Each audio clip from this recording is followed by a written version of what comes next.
Brought to you by V-Guard, co-powered by Sensodyne. आज शिवसेनेचा 58वा वर्धापन दिन आहे. शिवसेना नेमकी कुणाची हा प्रश्न आजही तसाच दैवत आहे आणि संपूर्ण मुंबईभर याचे बॅनर्स पोस्टर्स लावण्यात आलेले आहेत. जबरदस्त शक्ती प्रदर्शन दोन्ही गटाकडून होत आहे. आपल्यासोबत संजय शिरसाट आपण त्यांच्याशी बोलणार आहोत. 58 वर्ष झाले, तुम्ही देखील बराच काळ शिवसेनेमध्ये काढलात. काय जुन्या आठवणी आहेत आणि खरी शिवसेना कुणाची? कारण संजय राऊत तर म्हणतात नकली शिवसेना आहे, आम्ही इथवर खिचत आणली शिवसेना, आमची शिवसेना खरी आहे. शिवसेना ही शिवसेना प्रमुखांची, लाखो शिवसैनिकांची. ज्यांनी शिवसेना प्रमुखांनी जे जन्म दिला शिवसेनेला आणि लाखो शिवसैनिक त्यांना जोडले गेले, त्यांची ही शिवसेना आहे. आणि त्यांच्या ताकदीवर, त्यांच्या जोरावर, त्यांनी केलेल्या कष्टावर आज ही शिवसेना उभी आहे. आणि म्हणून आज 58 वर्ष झाले मला त्या लोकांची आठवण येते ज्यांनी त्या काळामध्ये लाठ्याकाठ्या खाल्ल्यात. अनेकांचे घरं उद्ध्वस्त झाले, अनेकांचे प्राणसुद्धा गेलेले आहेत. पोलीस जेव्हा मारायचे तर त्या टायमाला इतके अमानुषपणे मारायचे की जनावराला सुद्धा माणूस कमी मारेल की काय, इतके लाठीचार्ज आम्ही सहन केलेला आहे, आम्ही पाहिलेला आहे. महिला सहित, फक्त पुरुषच नाही, महिलासुद्धा त्याच्यामध्ये आघाडीवर होत्या.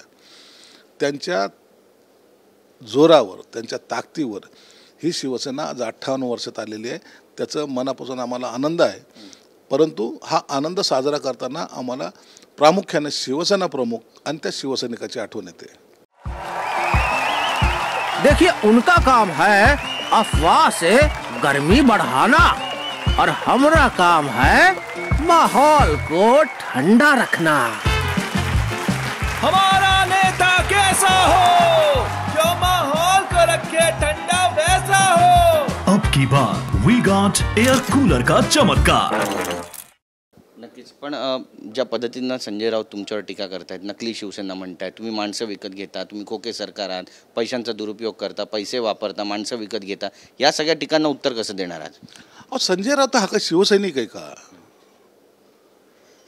लोकप्रमामध्ये काम करणारा माणूस सहज सामनामध्ये नोकरीला लागला.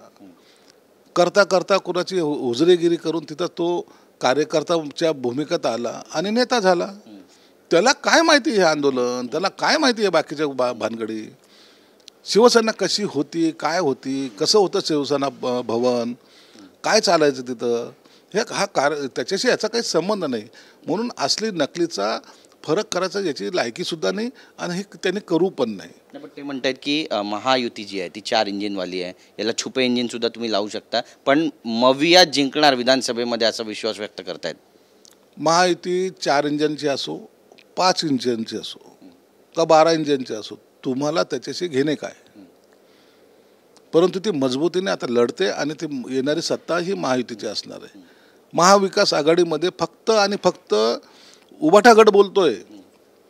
शरद पवारचं स्टेटमेंट पाहिलेत का कुठं? त्या पटोलेंचे कुठं स्टेटमेंट पाहिलेत का?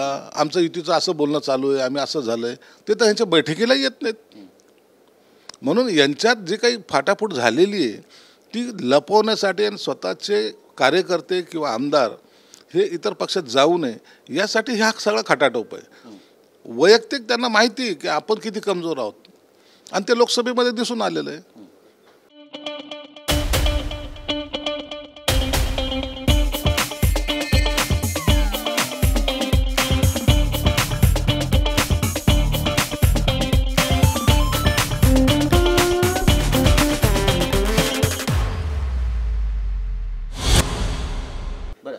ज्या पद्धतीनं मुख्यमंत्री एकनाथ शिंदे काम करतात, निर्णय घेतात, या निर्णय प्रक्रियेवर सुद्धा त्यांनी बोट ठेवलेलं आहे. ते म्हणतात की वक्फ बोर्डाला ज्या पद्धतीनं 10 कोटी देण्यात आले, हा निर्णय कुठेतरी अंगलट येऊ नये म्हणून वारकऱ्यांना आता अनुदान देऊन विकत घेण्याचा प्रयत्न, ही लाचारी आहे म्हणतात.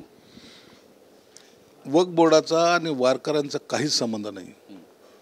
वारकरी संप्रदाय हा महाराष्ट्रामध्ये सर्वात मोठा आहे आणि तुम्ही जर आजही पाहिलं तर ग्रामीण भागामध्ये प्रत्येक ठिकाणी आज सप्ताह हे घेतले जातात आणि वारकरी संप्रदायाचे लोक आवर्जून त्या ठिकाणी आपली संस्कृती जपतात.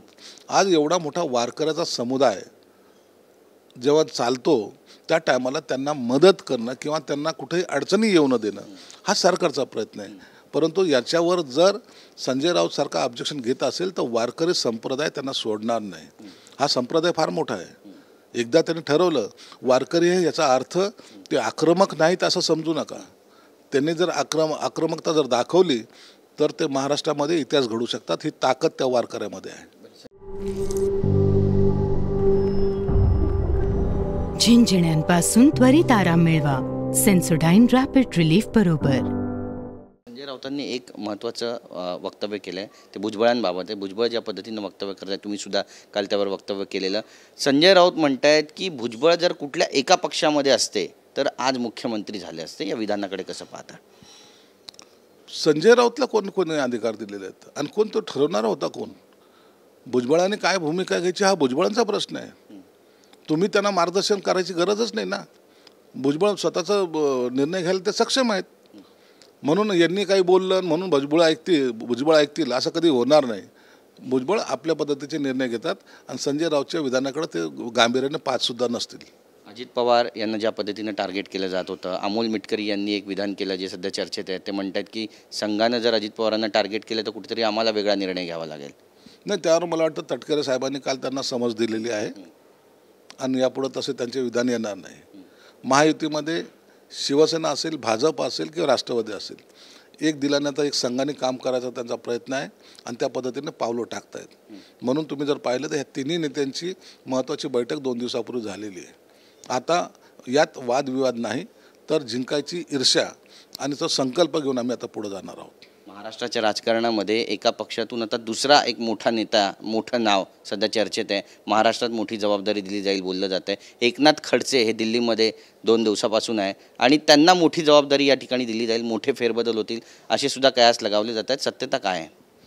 त्या भाजपचा प्रश्न आहे, तो अंतर्गत प्रश्न आहे. त्यांच्या पक्षाच्या नेत्यांनी काय निर्णय घ्यावा हा त्यांचा अधिकार आहे आणि मला वाटतं खडसेंना जरी जबाबदारी दिली तर महाराष्ट्रासाठी ते चांगलीच गोष्ट आहे. म्हणून वाईट वाटण्यासारखं काही नाहीच आहे. परंतु भाजपने काय निर्णय घ्यायचा हा त्यांचा अंतर्गत प्रश्न असल्यामुळे त्याच्यावर मी भाष्य करणं उचित नाही. पण जळगावचे जे पाठिंबा दिलेले आमदार आहेत चंद्रकांत पाटील, ते म्हणतात की गिरीश महाजन हे जर गृहमंत्री झाले तर आम्हाला फार आनंद होईल. या विधानाकडे मग कसं पाहता? आमदाराला वाटणं साहजिक आहे. कोणी गृहमंत्री म्हणतं, कोणी मुख्यमंत्री म्हणतं. प्रत्येकाला काही ना काही हो असं वाटतं आणि काही त्यांचे पाठीराखे असतात. तुम्ही जर पाहिले तर अनेक लोकांचे मुख्यमंत्री म्हणून बॅनरसुद्धा लागतात. म्हणून हे कार्यकर्त्याचं मत किंवा आमदारचं मत असलं तरी निर्णय हा त्या पक्षाचा पक्षश्रेष्ठी घेत असतो आणि जेव्हा तसा काही निर्णय होईल त्या टायमाला त्यांच्या आनंदात आम्ही सहभागी राहू. जरांगे पाटील म्हणतात की 6 जुलैपासून आता संपूर्ण महाराष्ट्र दौरा करणार, 13 जुलैपर्यंतची वेळ दिली आहे. देवेंद्र फडणवीस आमचे शत्रू नाही असं सुद्धा सांगायला ते विसरले नाही. सूचक इशारा आहे सरकारला? नाही, सरकार आपलं काम करतं आहे याची कल्पना जरांगे पाटलाला सुद्धा आहे. सरकारने जे आतापर्यंत निर्णय घेतले ते निर्णय गेल्या 40 वर्षात कोणी घेतलेले नाही आणि हा मराठा समाज हे जाणून आहे की एकनाथ शिंदे साहेबांनी जे काही निर्णय घेतले, ठोस निर्णय घेतले आणि ज्या पद्धतीने, ज्या जलदगतीने हे निर्णय घेतले त्याची प्रशंसा मराठा समाजामधले अनेक मान्यवर करतात. आणि आजही सरकार त्या पोझिशनमध्ये आहे किंवा त्या कामामध्ये व्यस्त आहे. म्हणून आम्ही जे दिलेली कमिटमेंट आहे ती आम्हाला पूर्ण करायची. जरांगे पाटलांना त्यांच्या पद्धतीने जे काही आंदोलन करतायत किंवा करत असतील हा त्यांचा वैयक्तिक विषय आहे आणि त्यांचा तो अधिकार आहे. म्हणून त्याला आम्हाला विरोध करणं किंवा त्यांना थांबवणं हा आमचा उद्देशच नाही. परंतु विनंती एवढीच राहील की सरकार हे आपलं भूमिका वठवते, चांगलं काम करते, त्याला सपोर्ट करा. पण लक्ष्मण हाके पण उपोषणाला बसले. आजचा 7वा दिवस आहे आणि ओबीसी समाज आता सरकारच्या विरोधातच घोषणाबाजी करतोय. हे लोन वाढत चाललं ओबीसींचं आणि सरकारच्या अंगलट येईल असं वाटतं तुम्हाला? नाही, सरकारतर्फे अतुल सावेसुद्धा जाऊन आलेत, डॉक्टर कराड जाऊन आलेले आहेत आणि सरकार त्याच्यावर गांभीर्याने पाहते, त्यांच्याकडे लक्ष ठेवून आहे. आणि त्या संदर्भामध्ये सरकारची भूमिका पहिली एकदा स्पष्ट झालेली की आम्ही ओबीसी आरक्षणाला कुठेही धक्का लावू देणार नाही. ही भूमिका स्पष्ट असताना त्यांच्या जे काही ज्या मागण्यासाठी ते बसलेत त्यावर सरकार बरोबर गांभीर्याने घेते आणि मला वाटतं त्याचा निर्णयसुद्धा लवकर होऊन जाईल. बच्चू कडूंनी पण आपली भूमिका मांडली. ते म्हणतात की जरांगे आणि हाके यांनी एकत्र यावं आणि ओबीसी आणि मराठा समाजासाठी न्याय मागावा. नक्कीच आहे, दोघांनी एकत्र आलं पाहिजे. टेबल टॉक करा, सरकारकडे या, सरकारकडे तुमची भूमिका मांडा, काही हरकत नाही. समाजामध्ये कोणताही असंतोष होऊ नये किंवा एकमेकाच्या विरोधात कोणी उभं राहू नये ही प्रामाणिकतेच्या सरकारची आहे आणि प्रत्येक माणसाची आहे. महाराष्ट्रातला प्रत्येक माणूस, नागरिक कधीही समाजामध्ये तेढ निर्माण होईल असं कोणी वागत नाही आणि कोणाला त्याची अपेक्षासुद्धा नाही. प्रत्येकजण गुन्ह्या गोविंदांना राहू इच्छितो. म्हणून हे असे आंदोलन जेव्हा होतात त्या टायमाला सरकार प्रामुख्याने सर्वच त्या लोकांना, नेत्यांना बोलून त्यांच्याशी चर्चा करून हे प्रश्न सोडायच्या मार्गावर असतात. भुजबळ आणि जरांगी यांनी एकत्र यावं आणि चर्चा करावी सरकारसोबत, मराठा आणि ओबीसी आरक्षणासोबत, असं पण म्हणतात. ते एकत्र यावे का वेगवेगळं यावं ह्या दोन्ही उपोषणकर्त्याचा किंवा आंदोलनकर्त्याचा निर्णय असू शकतो. परंतु सरकार त्यांना कधीही वेलकम करेल. जर एकत्र आले तरी वेलकम करेल, वेगवेगळे आले तरी वेलकम करायला सरकार तयार आहे. शरद पवारांचं एक स्टेटमेंट आहे, ते म्हणतात की सत्ता येते जाते पण त्या सत्तेचा समाजाला काय उपयोग होतो हे फार महत्त्वाचं असतं. लवकरच सत्ता परिवर्तन होईल यासाठी आपल्याला कामाला लागावं लागेल आणि तुम्ही ज्या पद्धतीनं लोकसभेत काम केलं तसं विधानसभेत करा, मग सत्ता कशी येत नाही ते मी पाहतो. हा सरकारला इशारा म्हणावा. सत्ता येते जाते त्याचा काय उपयोग होतो का नाही. आता तुम्ही 3 वेळा मुख्यमंत्री राहिलेत ना, मग तुम्ही सरकारमध्ये काय केले. तुमची सत्ता आतापर्यंत होती ना. काँग्रेस राष्ट्रवादीचं 15 वर्ष सरकार होतं ना. तुम्ही काय केलंय. म्हणजे तुमच्याकडे सत्ता येऊन सुद्धा उपयोग नाही हे तुम्ही तुमच्याच कबूल करताय. म्हणून आता तुम्ही त्या सत्तेची चिंता करू नका. सत्ता ही महायुतीची जाणार आहे आणि सरकार व्यवस्थित चालणार आहे. म्हणून आता सत्ता आल्यानंतर काहीतरी चमत्कार आता आम्ही काय करू असं म्हणण्याला काहीही अर्थ नाही. जेव्हा सत्ता होते त्या टायमाला काही केलं नाही.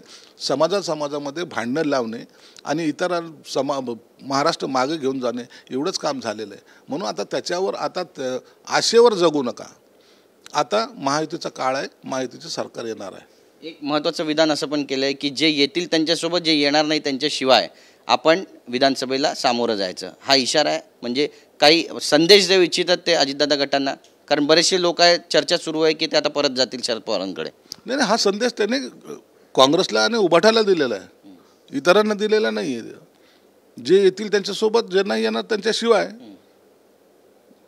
ते स्वतःसुद्धा एक म्हणजे इंडिपेंडेंट लढू शकतात असे त्यांचा कदाचित समज असेल. म्हणून त्याच्यावर आता चर्चा करणं योग्य नाही. आणखीन महिना 1.5 महिन्याच्या कालावधीनंतर आघाडीचं काय होतं हे पाहणंसुद्धा तुम्हाला महत्त्वाचं ठरेल. म्हणजे सूचक वक्तव्य आहे तुमचं. आघाडी राहणार नाही ना, ही काही क्लिअर आहे ना. काँग्रेस त्यांच्याशी बोलतच नाही आता. आणि इकडे उभाटाचे लोक फक्त तेच बोलत आहेत, आमची युती झाली, आमचं असं झालं, आमचं जागा वाटप झालं. तुम्हाला विचारलं कोणी. कधी बसले तुम्ही, कुणाशी चर्चा केली तुम्ही. झाली म्हणतात चर्चा. आता यांना फरफटत त्यांच्या मागं जावं लागणार आहे. झोळी पसरून जे ते टाकतील ते गपचूप घ्यावं लागणार आहे. ही यांची अवस्था आहे. जर गपचूप नाही घेतलं तर ही आघाडी टिकणार नाही, एवढं सत्य आहे. धन्यवाद आमच्याशी बोलल्याबद्दल. तर आपण पाहतो संजय शिरसाट यांनी मोठा दावा केला आहे की 1 ते 1.5 महिन्यानंतर महाविकास आघाडी टिकणार नाही. आता नेमकं महाराष्ट्राच्या राजकारणात विधानसभा निवडणुकीपूर्वी काय काय पाहायला मिळणार आहे हे देखील पाहणं महत्त्वाचं ठरेल. कॅमेरा पर्सन मनीष विचारेसह Girish Gaikwad, TV9 Marathi, Mumbai. Brought to you by V-Guard, co-powered by Sensodyne.